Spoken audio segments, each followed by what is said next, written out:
എല്ലാവർക്കും നമസ്കാരം. ചെറുകിട സംരംഭകരെ പരിചയപ്പെടുത്തുന്ന വിജയഗാഥയുടെ പുതിയൊരു എപ്പിസോഡിലേക്ക് എല്ലാവർക്കും സ്വാഗതം.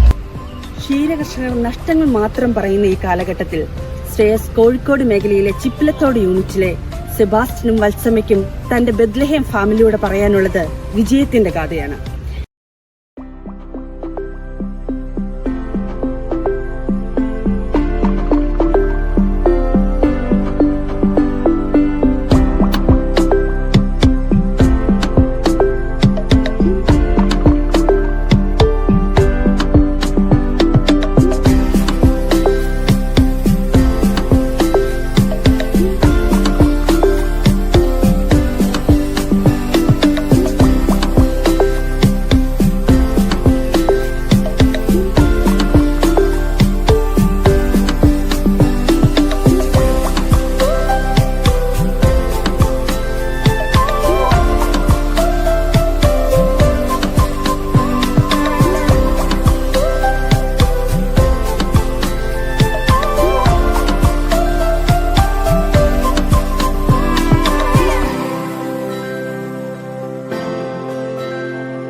എത്ര വർഷമായി ചേച്ചി പശു വളർത്തൽ തുടങ്ങിയിട്ട്?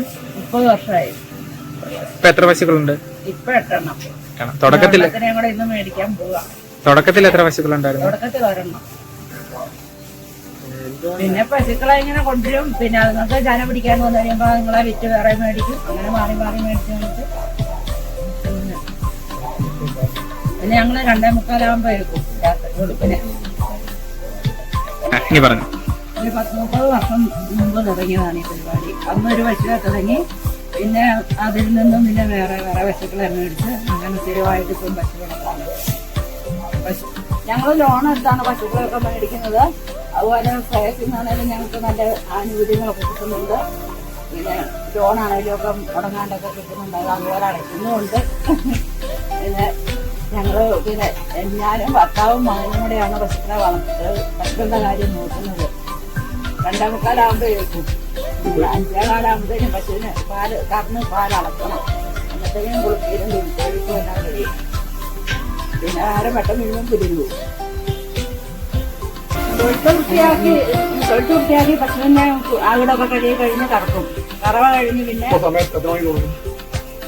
മണിയാകുമ്പോൾ മതി. 5:15 വണ്ടി വരും. അന്നത്തെ പശുവിനെ കുളിപ്പീരും കഴിയും. പുല്ല് വേറെ വട്ടം വരുമ്പോഴേ 3 ആളും പോകും പുല്ലിന്. പിന്നെ പുല്ല് കൊണ്ടുവന്ന് കഴിഞ്ഞു പിന്നെ ഞങ്ങള് കാപ്പി പിടിച്ച് കുറച്ചേരം വിശ്രമിക്കും. അതൊരു 8:30-9 മണിയാകുമ്പോൾ ഇപ്പൊ ഓരോട്ട് പുല്ല് ഞങ്ങൾ 3 ആൾ വരുന്നത്. 3 അല്ല 4 കെട്ട് പുല്ല് വേണം. 4 കെട്ട് പുല്ല്. ബാക്കിയുള്ളത് വൈക്കോട് കൊടുക്കും. ഓക്കെ. ഒരു ആവറേജ് ഒരു പശുവിന് എത്ര ലിറ്റർ പാല് കിട്ടുന്നുണ്ട്? 10 മോളെ കിട്ടുന്നുണ്ട് അല്ലേ? ആവറേജ് 10 ലിറ്റർ പാല് കിട്ടുന്ന ഒരു പശുവിന് നമ്മള് എത്ര രൂപയുടെ തീറ്റ കൊടുക്കേണ്ടി വരും? പിന്നെ 10 ദിവസത്തേക്കിന് 16,000 രൂപ. എത്ര പശുവിന്? 8 പശുവിന് 10 ദിവസത്തിന് 16,000 രൂപ. ഇത് 2 എണ്ണത്തിന് പാല് കുറവാ. അന്നേരം ചനപ്പശുക്കളും ഉണ്ട്. ഒപ്പം പറ്റിട്ട് കുറച്ചായ പശുക്കളും. നമുക്ക് അങ്ങനെയല്ല. നമുക്ക് ഒരു 10 ലിറ്റർ പാല് കിട്ടുന്ന പശു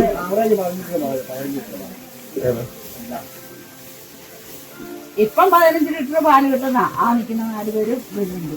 ഈ 15 ലിറ്റർ പാല് കിട്ടുന്ന ഒരു പശുവിന് ഒരു ദിവസം എത്ര രൂപ തീറ്റ കൊടുക്കണം എന്ന് പറയാൻ പറ്റുമോ? ഇപ്പൊ കിട്ടുന്ന പുരോഗതികളായിരിക്കും രീതിയിലാണ് ഒരു പറയാൻ പശുവിനെ ഇപ്പൊ ഒന്ന് മാറി മേടിക്കാതെ ഒരു പശുവിനെ വെക്കുകയാണെങ്കിൽ ഞാനൊരു മേടിക്കണമെങ്കിൽ ഒരു ലോണിന് വെക്കും. അന്നേരം അവര് ലോൺ പാസ്സാക്കി തരും. അങ്ങനെ ഞങ്ങൾ പശുവിനെ ഇസ്രായേൽ ലോണിന് അപേക്ഷിച്ച് കഴിഞ്ഞാൽ അത് കിട്ടാൻ വളരെ എളുപ്പമാണോ? കാലാവസ്ഥ പിടിക്കുക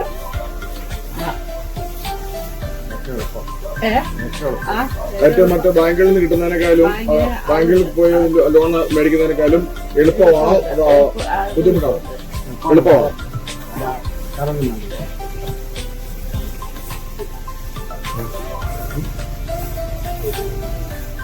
മത്സര ചേച്ചി ചിപ്പിലിത്തോട് യൂണിറ്റിലെ ഏറ്റവും നല്ലൊരു സംരംഭകയാണ്. നല്ല രീതിയിൽ ഒരുപാട് പ്രതികൂല സാഹചര്യങ്ങൾ വന്നിട്ടും അതിനെ അതിജീവിച്ചുകൊണ്ട് ചേട്ടായിയോടൊപ്പം ചേർന്നുകൊണ്ട് മകനെയും ചേർത്തുകൊണ്ട് നല്ല ഒരു സംരംഭകയായി മുന്നോട്ട് പോകാൻ ചേച്ചി കഴിയുന്നുണ്ട്. അതിന് ശ്രേയസിന്റെ എല്ലാവിധ സഹായ സഹകരണങ്ങളും ചേച്ചിയോടൊപ്പം തന്നെ ഉണ്ട്. ഇവിടുത്തെ അയൽക്കൂട്ട അംഗങ്ങളാണെങ്കിലും ശ്രേയസിന്റെ ആളുകളാണെങ്കിലും ഒക്കെ എപ്പോഴും ഇവിടെ വേണ്ട സഹായ സഹകരണങ്ങളുമായി എത്തിച്ചേരാറുണ്ട്. ചേച്ചി അത് വിജയകരമായി മുന്നോട്ട് കൊണ്ടുപോകാൻ കഴിയുന്ന ഒരു ചേച്ചിയാണ്. അതുകൊണ്ട് തന്നെ ചേച്ചിയുടെ സംരംഭം ഏറ്റവും വിജയിക്കട്ടെ എന്ന് ഓർക്കുകയാണ് ഈ നിമിഷം. അപ്പൊ ചേച്ചിയെ എല്ലാവരും പരിചയപ്പെടുന്നു.